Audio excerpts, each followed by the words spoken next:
किसान कहिए, अन्नदाता कहिए या धरती पुत्र कहिए, लेकिन यही वो वर्ग है जो हिंदुस्तान में सबसे ज्यादा उपेक्षित है। सरकार के बड़े बड़े वादों में जरूर इस वर्ग का जिक्र होता हो, लेकिन असलियत क्या है ये किसी से छिपी नहीं है। खबर शाहजहांपुर से आपको बता रहे हैं, जहां पर प्याज भंडार गृह बनने वाले किसानों को आज भी सब्सिडी का इंतजार है। 1 साल के इंतजार के बाद भी किसानों को गोदाम बनाए जाने का 1 करोड़ रुपए नहीं मिला है। 60 किसान आज भी सब्सिडी की राशि का इंतजार कर रहे हैं। किसानों का कहना है कि उनके ऊपर साहूकारों का कर्ज है, वहीं अधिकारियों का कहना है कि सरकार को मांग पत्र भेजा गया है, जैसे ही आवंटन आएगा किसानों को भुगतान कर दिया जाएगा। किसानों का कहना है कि इस योजना में 50% ही सब्सिडी दी जाती है, लेकिन इसके लिए किसानों को पहले प्याज भंडार गृह बनाकर तैयार करना पड़ता है।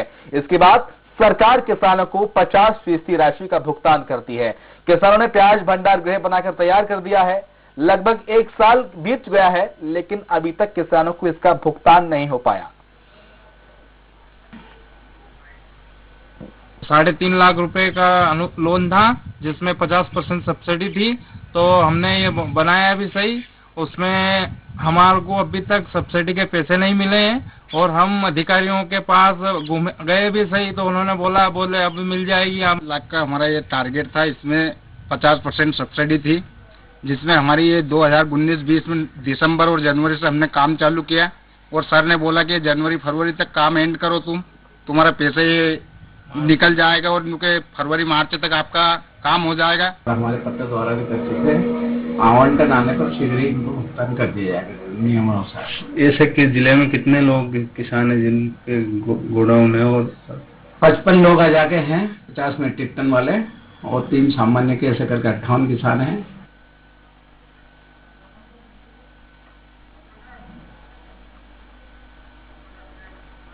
ओम प्रकाश प्रजापति ज्यादा जानकारी के लिए हमारे साथ हमारे संवाददाता शाहजहांपुर से फोन लाइन पर जुड़ गए हैं। ओम प्रकाश, जिस किसान का हम खाते हैं आज वो किसान बेहद परेशान है, क्या है पूरी परेशानी और कब से किसान परेशान है सब्सिडी की राशि को लेकर? जी बिल्कुल सही कहा आपने कि जिस किसान का अपन खाते हैं उसके किसान को की परेशानी को देख नहीं पाते हैं, और किसान शाहजहांपुर जिले के किसान अभी बहुत परेशान है। जिन किसानों ने उद्यान विभाग से उद्यान विभाग के अधिकारी हमारे साथ इस वक्त फोन लाइन पर जुड़ गए हैं, जीएस मालवीय जी। मालवीय जी, बहुत स्वागत है आपका स्वराज एक्सप्रेस पर। आप मुझे सुन पा रहे हैं? हाँ जी। 1 साल हो गया है प्याज भंडार गृह किसानों के द्वारा बनाकर तैयार किया गया है, लेकिन जो सब्सिडी सर किसानों को दी जाती है वो इसमें विलंब हो रहा है, क्यों सर? आवंटन की मांग हमने 4 बार 2 बार कलेक्टर साहब के थ्रू कर दी और 2 बार हमारे कार्यालय से कर दी। आवंटन के अभाव में उनको सब्सिडी का भुगतान नहीं हुआ है ना जी। हाँ, आवंटन प्राप्त होते हुए नियमानुसार भुगतान कार्रवाई कर दी जाएगी। नहीं, आवंटन की प्रक्रिया क्या होती है? जैसे कि किसानों ने भंडार गृह बनाकर तैयार कर दिया, तो कितने वक्त में आवंटन की प्रक्रिया संपन्न हो जानी चाहिए, फिर किसानों को सब्सिडी मिल जानी चाहिए? आवंटन तो मार्च में आना था, मार्च में लॉकडाउन लग गया था 23 मार्च को। लेकिन लॉकडाउन में भी तो सारे काम हो रहे हैं ना सर? लेकिन अब तो लॉकडाउन नहीं है। अरे अब तो नियम, अगर वो वहां से डायरेक्टेड से नहीं आ रहा ना बजट आए तो भुगतान करें। 1,75,000 देना एक किसान को, है ना। ऐसे हमारे पास में 55 किसान है, आ जाके सभी को भुगतान नहीं हुआ अभी।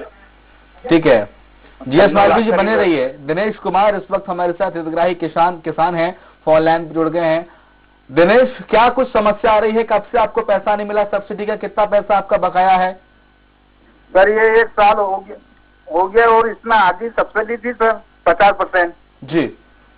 और ये मतलब कि वो 1 साल होने के बाद में, जैसे अभी आपके सोयाबीन में हुई, हमने सरिया सीमेंट वाले से भी 1-2 महीने के लिए लिए थे, उनके भी पैसे नहीं दे पा रहे अभी हम जी। हाँ सर, वो क्या है कि वो पैसे रोज मांगने आते, आप दें कहाँ पे, सोयाबीन भी नहीं हुई, हालत बहुत खराब चल रही है हमारी। हाँ सर। ठीक है, जीएस मालवीय जी आप सुन पा रहे हैं? हाँ जी सुन रहे हैं। लेकिन जीएस मालवीय जी कह रहे हैं कि आवंटन प्रक्रिया संपन्न नहीं हो पाई लॉकडाउन के चलते, इस चक्कर में आपका जो पेमेंट है वो लेट हो रहा है। दिनेश जी, हाँ, आवंटन इस कार्यालय को प्राप्त नहीं हुआ अभी तक भोपाल से। हाँ सर। हाँ, आवंटन अभी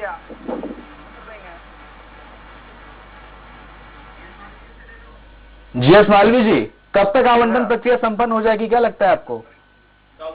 अब मांग करिए, अभी उनने प्रमाण पत्र मांगा था हमारे से कि आपके पास सभी किसानों की फाइल कंप्लीट है, तो हमने प्रमाण पत्र भी दे दिया कि 155 तक किसानों की फाइल हमारे पास है और सभी के भंडार भौतिक सत्यापन कंप्लीट हो चुके हैं, फोटो सब जियो टैगिंग इंफ्रा मैपिंग सब हो चुकी है। अब इसके बाद में वो कब तक देते हैं भोपाल वाले, उनने तारीख तो निश्चित नहीं बताई हमको कि इस तारीख में दे देंगे, पर वो प्रक्रियाधीन है। अभी बीसी में बताया था उन्होंने जल्दी आवंटन। ठीक है, अगर लॉकडाउन की समस्या नहीं होती तो कब तक संपन्न हो जाता है पेमेंट किसानों का? पूरा पेमेंट कब तक हो जाना चाहिए था? तो मार्च में हो जाता है, 31 मार्च तक। ठीक है, 21 मार्च तक हो जाता है और दूसरा 21 मार्च आने वाला है 2 महीने बाद। खैर, बहुत शुक्रिया जीएस मालवीय जी आपका। दिनेश हमारे साथ किसान जुड़े हुए थे, आपका भी बहुत बहुत शुक्रिया। ओम प्रकाश प्रजापति हमारे संवाददाता शाजापुर से लगातार फोन लाइन पर जुड़े हुए हैं। ओम प्रकाश, मार्च तक पूरी प्रक्रिया संपन्न हो जानी चाहिए थी, लेकिन वो अब तक नहीं हो पाई है। लॉकडाउन को बड़ी वजह बता रहे हैं जीएस मालवीय उद्यानिकी विभाग के अधिकारी। ओम प्रकाश,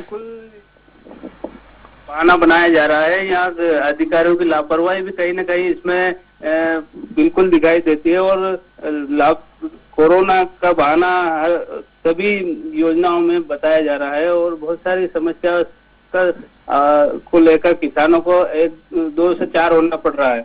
ये इसी को लेकर शाजापुर जिले में भी ऐसे ही ये किसान है, लगभग इनका 1 करोड़ रुपए बकाया है प्याज को भंडारण के, इसमें 50% सब्सिडी है और 50% इनको खुद अपने राशि से इसको खड़ा करना था। तो किसानों ने साहूकारों से उधार लिया, ये सरिया सीमेंट उधार लिए, उसके बाद ये पूरा गोडाउन खड़ा किया। गोडाउन खड़ा करने के बाद उनको ये आस जगी थी कि पैसा मिलने जैसे विभाग से डलेगा वो इनको चुका देंगे 2 महीने की उधारी, लेकिन ऐसा हो नहीं पाया और लगभग 1 साल होने आ गया। अब ये इनकी स्थिति बहुत बुरी है। चलिए, उम्मीद करते हैं कि किसानों की जो सब्सिडी बकाया है वो राशि उन्हें जल्द से जल्द दी जाए। बहुत शुक्रिया ओम प्रकाश जानकारी के लिए।